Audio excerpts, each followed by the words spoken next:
বিশ্বকাপ বাছাই পর্বের ম্যাচে আগামীকাল সকালে কলম্বিয়ার এগেনস্টে মাঠে নামবে ব্রাজিল এবং এই ম্যাচটার 11 কিরকম হইতে পারে, স্কোয়াড কিরকম হয়েছে এ নিয়ে আমরা অতীতে অনেক আলোচনা করছি। বাট অফিসিয়ালি যে জিনিসটা ঘটে সেটা দরিওয়াল জুনিয়রই ঘটান। সুতরাং উনি গতকালকে যে ট্রেনিং সেশনে 11টা খেলিয়েছেন ওইটাই মোটামুটি বলা যায় যে ফাইনাল 11, যদি কোনো ইনজুরি প্রবলেম না হয় বা কোনো ধরনের সমস্যা না হয়।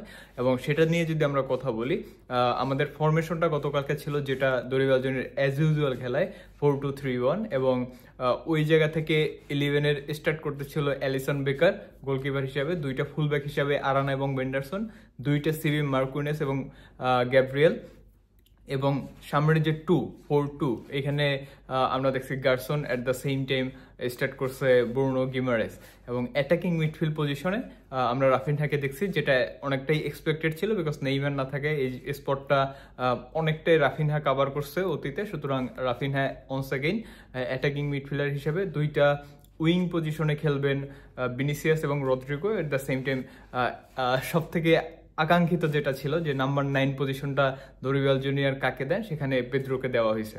সো আলটিমেটলি যদি আমি পুরো একাদশটার দিকে তাকাই, সেক্ষেত্রে আমি যদি কমেন্ট করতে যাই এবং আমাদের একাদশটা উইকনেস বা স্ট্রং জোন কি কি চ্যালেঞ্জ আসতে পারে সেটা যদি আমরা এলাবোরেট করতে যাই, সেক্ষেত্রে আপনাকে আগে দেখতে হবে যে কলম্বিয়া অ্যাকচুয়ালি কিভাবে খেলে, কলম্বিয়ার অ্যাপ্রোচটা কিরকম হয়ে থাকে এবং ওদের ফরমেশন কি হয়ে থাকে। এখন আমি যদি কলম্বিয়ার দিকে তাকাই, সেক্ষেত্রে দেখবেন যে ওদের 11টাও অনেকটাই 4-2-3-1 এরকম ফরমেশনে সাজানো হয়।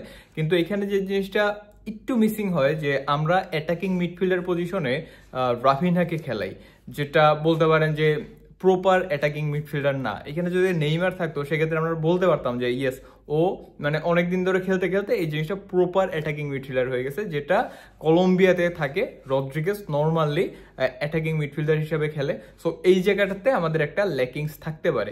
এরপর যদি আমরা বলি যে কলম্বিয়া কিভাবে খেলে, ওদের খেলার স্টাইলটা দুইটা উইং বেস, দুইটা ফুলব্যাক অনেকটাই উপরে উঠবে, দুইটা উইঙ্গার অনেকটাই ডিপে চলে যাবে। অ্যাট দ্য সেম টাইম ওদের ডুরানের মতো একটা প্রপার ক্লিনিক্যাল ফিনিশার আছে, ও গোল স্কোর করতে পছন্দ করে। এই হলো মোটামুটি ওদের অ্যাপ্রোচ। এখন যদি বলি যে 4-2-3-1, এটার এগেনস্টে আপনি 4-2-3-1 নিয়ে খেলতেছেন, এটাকে আপনি ভুল বলার সুযোগ নেই। আপনি বলতে পারেন যে ভাই আমাদের মিডফিল্ডার একটা মনে হয় কম হয়ে গেছে, বাট আলটিমেটলি অপোনেন্টও কিন্তু একটা মিডফিল্ডার কম নিয়েই খেলতেছে। তারাও কিন্তু দুইটা উইং, একটা attacking midfielder, at the same time একটা জেনুইন ফরওয়ার্ড নিয়ে খেলতেছে। যেখানে আমাদের সমস্যা সেটা আগেই মেনশন করছি যে রাফিনা এবং রদ্রিগেজ এই দুইজনের ভিতরে যে ভালো পারফর্ম করবে ওই দলটার গোল স্কোরিং অ্যাবিলিটি বাইরে যাবে। At the same time defensive ওয়ার্কটাও বেড়ে যাবে, বিকজ অ্যাটাকিং মিডফিল্ডার শুধুমাত্র আপনাকে অ্যাটাকে হেল্প করবে সেটা না, আপনার ডিফেন্সের সাথে বা মিডের সাথে যে কানেকশনটা সেটাও কিন্তু ওনাকে ধরে রাখতে হবে। সুতরাং Raphinha has a big task against Colombia, as well as খুব সম্ভবত আমরা আর্জেন্টিনার সাথেও এই ওর পজিশনটা সেম দেখবো। এরপরে যদি আসি ওদের যে থ্রেডটা আসতে পারে আমাদের জন্য, সেটা প্রথম থ্রেড দুরান, যে দুর্দান্ত ফর্মে আছে। মানে যদি আমি বলি এই মুহূর্তে লাতিন আমেরিকার সেরা ফরওয়ার্ডদের কথা, সেক্ষেত্রে দুরানের নাম অবশ্যই চলে আসে। অ্যাট দ্য সেম টাইম ওদের দুইটা যে উইং, ওই দুইটার ভিতরে একজন থাকতেছে দিয়াস। সুতরাং দিয়াসকেও আপনাকে অবশ্যই বড় একটা থ্রেট হিসেবে মানতে হবে। At the same time Rodriguez কি করতে পারে সেটা আমরা গত কোপা আমেরিকাতেই দেখছি। সুতরাং রদ্রিগেজ, দুরান এবং দিয়াস এই তিনজনকে কিন্তু ঠেকানো ব্রাজিলের জন্য অনেক বেশি টাফ হয়ে যাবে। টাফ আরও হয়ে যাবে বিকজ আপনি যদি খেয়াল করে দেখেন রদ্রিগেজ এবং দিয়াস এরা কিন্তু লফটেড বল বা লং বল, অ্যাকুরেট ক্রস এগুলো খুব ভালো করতে পারে। অ্যাট দ্য সেম টাইম ওদের যে দুইটা ফুলব্যাক মুজিস এবং খুব সম্ভবত মুনেস, এই দুইজন ওরা কিন্তু অনেক ওভারল্যাপ করে। অনেকটাই ওভারল্যাপ করার কারণে যে জিনিসটা হয় যে ওরা যে দুইটা উইঙ্গার ওরাও অনেকটা বক্সের ভিতরে ঢুকে যেতে পারে। সুতরাং আমাদের ডিফেন্স জোনে ওরা অনেক বেশি থ্রেট তৈরি করতে পারবে বাই লফটেড বল বা ক্রস। এখানে আমাদের যে দুর্বলতার জায়গা, গ্যাব্রিয়েল এইগুলোকে খুব ভালোভাবে ডিল করতে পারলেও আমরা দেখছি অতীতে মার্কুনেস কিন্তু এইগুলাতে অনেক বেশি দুর্বল, মানে এরিয়াল বলে অনেক বেশি দুর্বল হয়। সুতরাং এই স্কোয়াডের যদি মানে আমাদের 11-এর ক্ষেত্রে মার্কুনেস একটা থ্রেট হইতে পারে যে কোনো মিস্টেক যদি করে এখান থেকে 2 রানের মতো গোল স্কোরার কিন্তু আপনাকে ছেড়ে কথা বলবে না। সুতরাং আমাদের ডিফেন্স জোনের যে সমস্যাটা আমরা দেখতেছি ওদের থ্রেট অনুযায়ী, সেক্ষেত্রে অবশ্যই মার্কুনেসের এরিয়াল বলের দুর্বলতা আমাদের ভোগাইতে পারে। তো এই জায়গা থেকে মার্কুনেসকে অনেক বেশি কেয়ারফুল থাকতে হবে। কিন্তু মুরিলোকে স্টার্ট করানো যাইতো, তবে আমি যে জিনিসটা চিন্তা করছি বা যে জিনিসটা বুঝতেছি, দেখেন বেন্ডারসন কিন্তু খুব নতুন এবং আরানাও রেগুলার কাস্টমার না, ইনজুর্ড হয়ে আবার আসে, ইনজুর্ড হয়ে আবার আসে। এট দ্য সেম টাইম গ্যাব্রিয়েলও মানে খেলতেছে, আবার কিন্তু ন্যাশনাল টিমে আপনি বলতে পারবেন না যে for a long time he has been playing. So এই জায়গা থেকে আমি বলবো যে মার্কুনেসকে অ্যাজ এ এক্সপিরিয়েন্স ক্যাম্পেইনার রাখা হয়েছে, এবং এটাকে আমি খারাপভাবে দেখতেছি না, বিকজ অন্য 3 জনের অবশ্যই এক্সপিরিয়েন্সের লেকিংস আছে, এবং আপনি কলম্বিয়ার মতো বড় দলের এগেনস্টে খেলবেন, তখন হয়তোবা এগুলোকে মেকআপ করা একটু হলেও টাফ। সো ওই জায়গা থেকে দরিবাল একটু সেফ জোনে থাকতে চাইছে।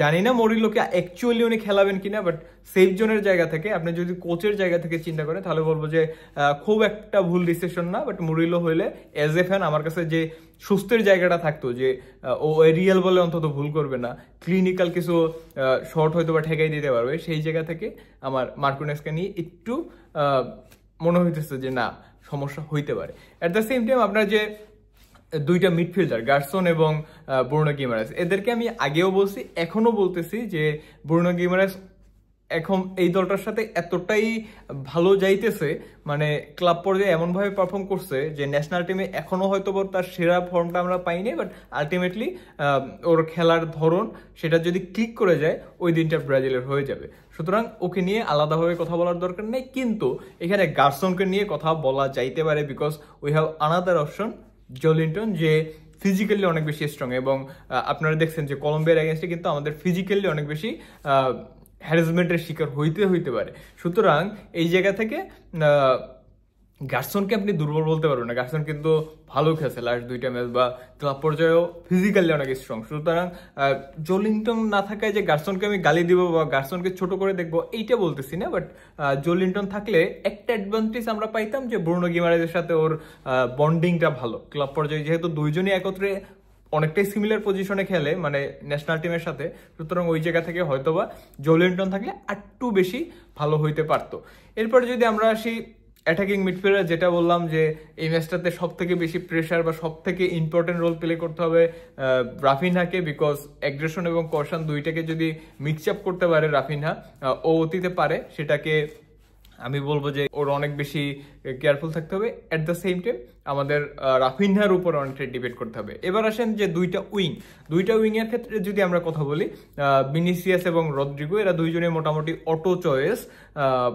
তারপরও এইখানে একটা জিনিস আপনাদের মেনশন করতে চাই, যে আপনারা যদি খেয়াল করে দেখেন এটা ফরমেশনটা আলটিমেটলি 4-2-3-1 দেখালেও আপনি চাইলেই খুব দ্রুত 4-4-2-তে সুইচ করতে পারবেন, বিকজ আপনার রদ্রিগো এবং রাফিনহা 2 জনের ডিফেন্সিভ ওয়ার্কে, মানে যখন মিডফিল্ড খেলবে বা মিডফিল্ড কেন্দ্রিক ফুটবলটা হবে, মিডফিল্ডে নেমে এসে রদ্রিগো হেল্প করতে পারবে, রাফিনহাও তো অ্যাটাকিং মিডফিল্ড আছে। সুতরাং যদি 2 জন 2টা উইং এর পিছনে চলে যায়, এবং 2টা উইং মানে একজন নাম্বার 9 এবং যে কোনো একজন উইঙ্গার যদি সামনে চলে যায়, ধরেন ভিনিসিয়াস সামনে চলে গেছে, পেদ্রো আছে, এই জায়গা থেকে কিন্তু খুব সহজেই আমরা 4-4-2-তে সুইচ করতে পারি, যেটা আমি আগেও বলছিলাম। সুতরাং এইটার ভিতরে ব্যালেন্স আছে, মানে স্কোয়াডটার থেকে যে 11টা পিক করা হয়েছে এটার ভিতরে ব্যালেন্স আছে, এবং ওই ব্যালেন্সের জায়গা থেকে একজন নাম্বার 9 আমাদের অবশ্যই লাগতো। আমরা প্রথম ট্রেনিং সেশনে যে সেভিনহোকে দেখছিলাম, ওই সেভিনহোকে সুইচ করে যে পেদ্রোকে রাখা হয়েছে, এটা ভালো দিক। পেদ্রোকে রাখাকে আমি আরো ভালোভাবে বলবো, বা অনেকে বলতে পারেন এখানে কুনহাকে স্টার্ট করাইতে পারতো, বাট আপনাকে এই জিনিসটাও মাথায় রাখতে হবে যে পেদ্রো যখন স্টার্ট করতেছে এবং রাফিনহা যখন স্টার্ট করতেছে, এই 2 জন যখন স্টার্ট করে, তখন কিন্তু আলটিমেটলি আমাদের ওই যে ব্যাকআপ অ্যাটাকিং মিডফিল্ডারের অপশনটা একদম কমে যায়। ওই জায়গা থেকে আমার কাছে মনে হইতেছে যে যেহেতু অ্যাটাকিং মিডফিল্ড পজিশনে উলসে কুনহা ভালো করতেছে, সুতরাং রাফিনহার একটা ব্যাকআপ হিসেবে কুনহাকে মোটামুটি চিন্তা করা হইতেছে, এবং যখন দরকার হবে মানে গোল স্কোরার আরো বেশি, তখন হয়তো আমরা উইং থেকে একজন প্লেয়ারকে তুলে নিয়ে কুনহাকে যদি নামাই দেই, সেক্ষেত্রে হয়তো আরো লাস্টে গিয়ে অ্যাগ্রেশন আমরা দেখাইতে পারবো। সুতরাং অল ওভার এটা আমি কোনোভাবেই খারাপ একাদশ বলবো না। আপনি যখন দরিবালের খারাপ দিক দেখতেছেন, দরিবালকে নিয়ে ব্যাড কমেন্ট করেন, বাট যখন ও ভালো কিছু করতেছে বা যখন ভালো একটা অ্যাপ্রোচ আমরা দেখতেছি, অনেকের অনেক প্লেয়ারকে ভালো লাগবে যারা হয়তো বা নাই, মুরিলো, জলিন্টন, কুনহা সেকেন্ড বলতে হয়, অনেকে সেভিনহর কথাও বলবেন, বাট আলটিমেটলি দরিবাল ওনার এক্সপিরিয়েন্সের জায়গা থেকে যে প্লেয়ারগুলোর এক্সপিরিয়েন্স আছে ন্যাশনাল টিমে, কারণ বড় একটা ম্যাচে হুট করে একটা প্লেয়ারকে নামাই দেওয়া যায় না। এখন আমি চাইলেই এস্তাবিওকে নামাই দিতে পারি না, আমি এখন এখানে চাইলেই হয়তো বা মুরিলোকে স্টার্ট করাইতে পারি না বা উইসলিকে স্টার্ট করাইতে পারি না। তো ওই জায়গা থেকে ঠিকঠাক একাদশ মনে হইতেছে, এবং কলম্বিয়া যে ফিজিক্যাল ফুটবলটা খেলবে ওইটাও আমাদের জন্য চ্যালেঞ্জিং হবে, এবং আমাদের ওইটা প্রোটেক্ট করার জন্য আই ফিল ভালো আমাদের ডিফেন্স জোন আছে, আমাদের মিডফিল্ড জোনটাও যথেষ্ট ভালো, যদিও ওই যে রাফিনা কি করে ওইটা কিন্তু অনেক বেশি ক্লিনিক্যাল হয়ে যাবে, এবং পেদ্রোকে অবশ্যই ভালো একটা মানে অপরচুনিটি পাইছে, এটাকে কাজে লাগাইতে হবে। বিকজ আপনি কলম্বিয়ার মতো দলের এগেন্সে যারা খুব ভালো ফর্মে আছে, যদিও তারা লাস্ট 2টা ম্যাচ মনে হয় হারছে, তারপরও পয়েন্ট টেবিলের দিকে যদি তাকানোর তাদের অবস্থান ভালো, সুতরাং ওই জায়গা থেকে ওরা যে চ্যালেঞ্জটা দিবে এটাকে ফিজিক্যালি আমাদের হ্যান্ডেল করার জন্য প্রপার লোক আছে, কিন্তু যারাই সুযোগ পেতেছে তাদেরকে অবশ্যই ভালো পারফর্ম করতে হবে। এবং মজার ব্যাপার হলো এই ম্যাচটাতে যদি আমরা জিততে পারি সেক্ষেত্রে কিন্তু আমরা অনেক রিলিফ পজিশনে চলে যাব, বিকজ কলম্বিয়া মনে হয় 4-এ আছে, আমরা আছি 5-এ।